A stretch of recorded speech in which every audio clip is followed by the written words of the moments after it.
and welcome to the second episode of Hudson Valley Sport Zone. I'm Brian Riley. Beside me, as always, my wonderful co-host, Leanne Brothers. Today we'll be talking high school sports, newly found Marist celebrity Matt Kark, and we'll have your fantasy picks of the week. But first, we're going to be talking Marist football. This past Saturday, the Marist football team traveled down south to Florida to play Stetson University. Fifth-year senior wide receiver Armani Martin set Marist's career record for touchdown receptions, but the team suffered a 22-14 loss. Fifth-year senior linebacker Paul Sikowski had a team-high 13 tackles. With the loss, Marist falls to 3-7 overall and 3-4 in the Pioneer Football League. The Red Foxes will close out the 2014 season this Saturday at Tenney Stadium against Davidson College. Marist will hold a senior day ceremony before kickoff, which is scheduled for 1:00 p.m. SUNY New Paltz women's field hockey won its third consecutive State University of New York Athletic Conference title on Saturday over SUNY Geneseo. Junior goalkeeper Elena Wageman made 10 saves, securing her tournament MVP title. The Hawks will now head to Little East Conference champion Keat State University to play in the first round of the NCAA Division III tournament. SUNY New Paltz has won 3 straight games and are now 14-6. Their game against Keene State will mark their 4th consecutive NCAA appearance. Rhinebeck High School's boys soccer team is going to the state semifinals for the first time in school history this weekend. The Hawks were the Section 9 champions this year with 17 wins, 1 tie, and 1 loss. They will face the Section 4 champions Lansing from Thompson County Saturday at 8:45 a.m. at the Middletown High School's Fowler Field. The winner of that game will advance to the Class C state championship at 12:30 p.m. on Sunday. This past Sunday, John Jay's high school football team defeated Arlington 13-3 in the Section 1 Class AA championship. It was the first time 2 Dutchess County teams played for the title.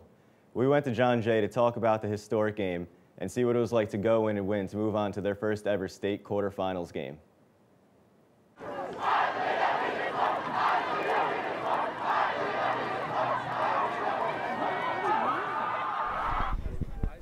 For the first time ever, 2 Dutchess County high school football teams played against each other for the Section 1 Class AA championship. The John Jay Patriots beat the Arlington Admirals to win their first section title, bringing excitement to the players and Coach O'Hare, who grew up in Dutchess County. I mean, personally, I grew up in the area. I went to school here, was a graduate of here. When I played football here, when I first started out coaching, I don't know if a section title was something we were really thinking about, and the fact that this team was the one to do it feels terrific. Even though it was a big game against their rival, the Patriots prepared for the game just as they would any other. We respected them for who they are, and you know, we were going to come out and prepare to the best of our ability regardless of who we saw. So we prepared for them like any other team. Since John Jay and Arlington are in the same county, the Patriots had a little extra to play for, according to senior starting cornerback Tyler Levine. I thought it was really good for our community. Like I said to my team earlier, you know, we beat them the first time, we can do it again. There's nothing different. We put in the same work as they did, but we were better first time and still will be. It was definitely a fun experience, you know. Emotions were high that week. There was a lot of tension, but it was all fun, you know. We knew that after the game that we would always all be boys. It didn't change much.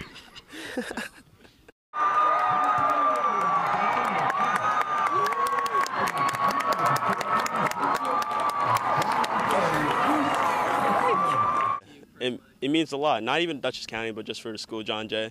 I mean, it's been a great 4 years, senior now, but just to go out on a good note, it was really good. Going forward, as the games get more important, the intensity and excitement continues to rise. Next up is a tough game against the Section 2 winner, Shenandoah. The players and coaches could not be more excited for what is sure to be a tough battle. The focus and preparation have definitely become more intense as we're getting later in the week and later in the season. We're trying to be conscious of keeping guys healthy as well, but our theory and philosophy has always been in order to show up and hit on game day, you have to do it throughout the week. So we've been getting after it. This is a team that's worked tremendously hard from last season to now to be here, so they're excited, they're responding well. Everything we're trying to get them to do has been easy. The motivation's been easy at this point. The Poughkeepsie City School District is now searching for a new head varsity football coach for the second time in 3 off-seasons.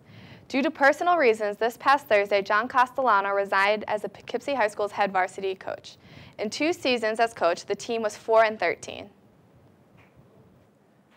1 year ago, Marist star defensive end Terrence Fide was preparing for his senior day as the Red Foxes hosted one of their last home games. Little did he know that in 1 year, he would be drafted by the NFL, make the Miami Dolphins roster, and currently have played in 5 NFL games, combining 8 tackles and a sack. Anything can happen with hard work and dedication, and Fede is making his presence known in the NFL, showing how much hard work is instilled in these men that came from a small but dedicated program at Marist. When we get back, we're going to sit down and talk with the $10,000 man, Matt Kark.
Welcome back. Last week, Marist senior Matt Kark was the lucky student that made the $10,000 half-court shot at Marist Madness. Kervan was able to catch up with him and talk about the shot that made him $10,000 richer. All right, I'm here with Matt Kark, who won the $10,000 shot at Marist Madness last week, and we're here at the court to see if he can make that shot one more time.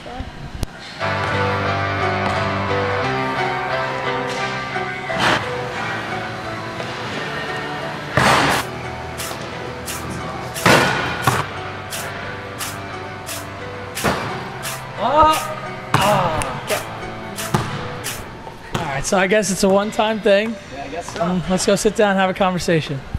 This week. So Matt, tell me a little about yourself. Well, I'm a senior here at Marist. Red Fox fan, obviously, and biomed major. What else do you need to know? I actually went to high school around here at Arlington. Played 4 years there, so I don't want to pass up the opportunity to win $10,000. How'd you feel good getting called up there for the shot? When you heard your name, you were sitting in the left, I was standing here. How did you feel when you walked down? I saw you cheering. Well, when they called my name, I guess I was an autopilot. I started walking down the bleachers right away without hesitation. And I was just really excited. I think I had a lot of adrenaline going, and it's really excited. I was here in the stands. I saw as soon as the shot left your fingertips, everyone knew it was going to go in. We were all like looking. So what did you feel when you let go and you started running up to the court? Everyone was mobbing you. Didn't have a chance to see if it went in. Well, as soon as the ball left my fingertips, it just everything was just like, I don't explain it. It's everything was just happening so fast. But the moment that the ball left my fingertips, I was like, there's a chance that this might go in, and surprisingly it did. It just felt amazing. So what do you plan on doing with the money, the $10,000? I've noticed this a lot, and as of right now, it's just sitting in my savings account. Hardly touched it, but as of now, it's going to stay there. Part of it, of course, is going to be taxed, and then I know for a fact I'll spend some of it on applications for grad school, and then from there I have a few other ideas, but nothing's for sure right now. How much of the money did you spend celebrating hitting the shot? I've spent $500 celebrating. What did you do with it? I threw sponsored like a Halloween party for my friends and I, and took out my housemates for dinner, but as of right now it's all just sitting there. Did you plan on telling your parents you won $10,000 or keeping some away? I called my dad as soon as I got the chance. It was like 10:30 or so, and he's an early sleeper, so I woke him up and he thought I was kidding. He was kind of mad at me for this prank, and then when he finally believed me, he was just really happy for me. My mom, on the other hand, she was also really happy, but she was like, "Hey, you should give me some money." Do you plan on putting anything towards this tuition? I mean, $10,000 compared to tuition is not a lot. Yeah, I mean, $10,000 is great. I'm still in debt, but it definitely helps. I'll be saving some of it, but most of it will probably go towards my applications and grad school. Thank you for your time, and back to you guys in the studio. What would you do if you won the $10,000 shot? Probably I'd plan myself a really nice vacation, maybe go somewhere south, nice beach weather, get out of the cold up here, and then honestly probably just put the rest to my college loans because... Being responsible. Yeah. That works. What do you think you would do with the money? I never would have won the money, but I would probably spend a weekend in Atlantic City, maybe host an open bar, have everybody go out for the weekend, and then I'll be responsible and I would pay off some of my tuition. When we get back, we will have our fantasy picks of the week, telling you who to sit and who to start with Kervan, our self-proclaimed expert. Stay tuned.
With week 11 approaching, Brian and Kervan are here now with this week's fantasy stud, dud, and sleeper. Thanks, Leanne. So, Kervan, who do you have as this week's stud? This week, my stud is Matt Forte. He's going against the Minnesota Vikings. He averages 16 points per game, and they give up the 8th most points to running backs. So look for him to have a big game. He's going to be in the receiving game. He's going to be in the running game, and he's going to score touchdowns. So 515 yards over the last 5 games, 5 touchdowns. Look that to make 6 or 7 maybe. What about you, Brian? I don't think Forte is going to have a good game at all. Wow. I'm going to have to go with Julio Jones this week. He's going against Carolina. Okay. He's going against Carolina. How many touchdowns does he have in the last couple weeks? In the last 6 weeks, he has 0 touchdowns. But that means he has to break out soon. And going against Carolina, giving up the 5th most against any team. So I don't see how Julio Jones is going to get shut down by them. I think he's going to have a monster game. He's going to get back on the radar, show people why he is who he is. What about Roddy White? Roddy White hasn't really been doing anything. Julio Jones is the go-to there. Okay. And Matt Ryan knows it. He trusts him more than anybody. I really don't see why he wouldn't get over 20 points this week. For my dud, I have Mark Sanchez. Ooh, everyone from New York, you know about that. He's going to give you turnovers. He's going to fumble. He's going to give you interceptions. And 2 against the Houston Texans defense, nowhere close next to the Packers defense. They give up 13 touchdowns to 12 interceptions. I don't see Mark Sanchez doing anything near what he did to Carolina last week. He's going to need Macklin to step up. He's going to need Jordan Matthews to step up, looking to be his favorite target, but I don't know if that's going to happen this week. So I'm looking Mark Sanchez maybe under 10 points this week. I agree. Sanchez definitely doing nothing. McCoy's getting the ball in that game. My dud this week is Trent Richardson. Always a dud. Splitting carries with Ahmad Bradshaw, going against the Patriots. So when you're going against the Patriots, they're going to put up points. As a result, you're going to be throwing the ball. You have Andrew Luck, you have T.Y. Hilton, you have Ahmad Bradshaw at the backfield, obviously the go-to running back. So I really don't think Trent Richardson's going to do anything. If you have him, keep him on the bench. For my sleepers, you guys looking for a waiver wire pickup? Devontae Adams. Second-round pick. This guy's going to look to light it up. He's gotten more targets than Jarrett Boykin. He's asserted himself as a number 3 wide receiver now. And with double coverage on Jordy Nelson, Randall Cobb, Devontae Adams is going to get a little slot receptions. He has a lot of receptions in PPR leagues. So if you have him in PPR leagues, start him this week. He's going to do big things. And against the Eagles, oof. It is against the Eagles, and they do have Jordy Nelson. They have Jarrett Boykin. They have him. They have Randall Cobb. But I still think he's going to have a good game. I think it's going to be Bishop Sankey this week. 3.9 yards per carry this year, going against a really good Steelers defense. I think he's just going to show what he's made of. Second-round draft pick. He hasn't done much this season. He's a shifty back. Once he makes one move, he's gone. So once he gets around that edge, if they can just hold it off, I think Tennessee's going to surprise people this week. I think he's definitely going to have a good game. If you have him, start him. He has to make that move. He's gonna. It's going to be bold. He's definitely going to. And if you guys at home have any questions for us, please tweet us at HV Sport Zone using the hashtag HVSZFF. We'll get to your questions as soon as possible. Thank you guys for watching. Now back to Leanne. Well, that's all we have for you this week on Hudson Valley Sport Zone. On behalf of all of us here, I'm Leanne Brothers. Stay tuned next week for our final episode. Have a great week and stay foxy, Marist.